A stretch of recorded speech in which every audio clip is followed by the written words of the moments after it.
पहला अल्ट्रासाउंड जैसे आपने बताया वो कब होना चाहिए? क्या वो भी उसमें भी डिफरेंस आता है कि वो फ्लिकर या जो आपने हार्ट बीट बताया वो उसका कोई एक वीक मार्क है कि इस वीक में करना चाहिए, या फिर क्या वो सबके लिए अलग होता है या फिर सेम होता है?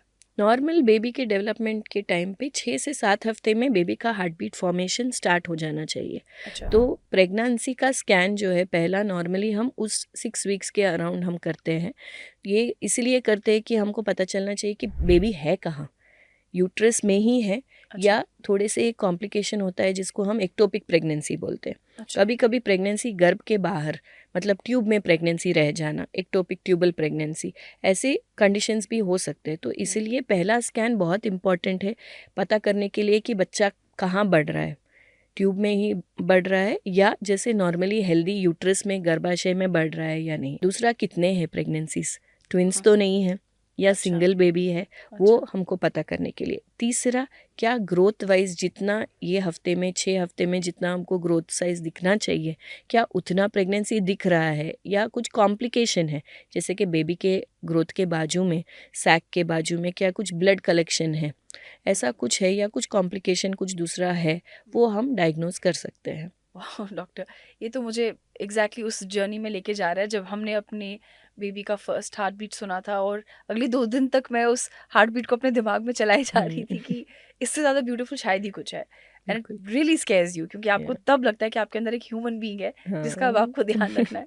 बट डॉक्टर, मुझे अभी भी जानना है कि क्या वो अगर 6 to 7 वीक का मार्क मिस हो गया फॉर इंस्टेंस, और उसमें वो हार्ट बीट नहीं आया, तो बिसाइड्स एक्टोपिक प्रेगनेंसी कोई और भी रीज़न हो सकता है कि वो अभी और हार्ट बीट नहीं आ रहा है, या फिर सो आना चाहिए ज़रूरी?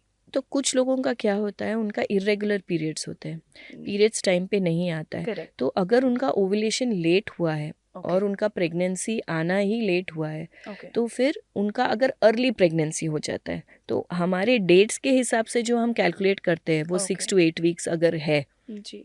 बट बच्चा बनना ही लेट से बना, तो वो अच्छा। प्रेगनेंसी का पॉइंट ही उसका उस हिसाब से सिर्फ 5 हफ्ता है।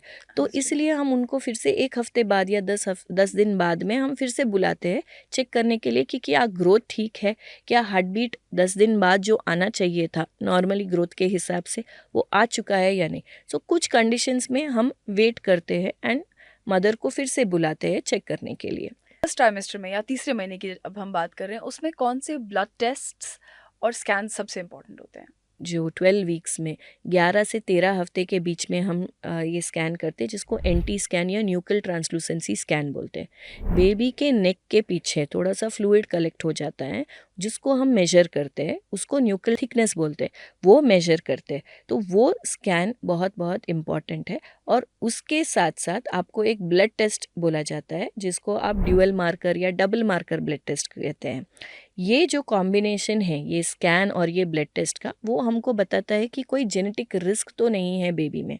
तो ये हर एक महिला जो प्रेग्नेंट है उनको करना बहुत इम्पॉर्टेंट है। एक स्क्रीनिंग टेस्ट होता है ताकि हम मेजर जेनेटिक प्रॉब्लम्स को डिटेक्ट कर सकें।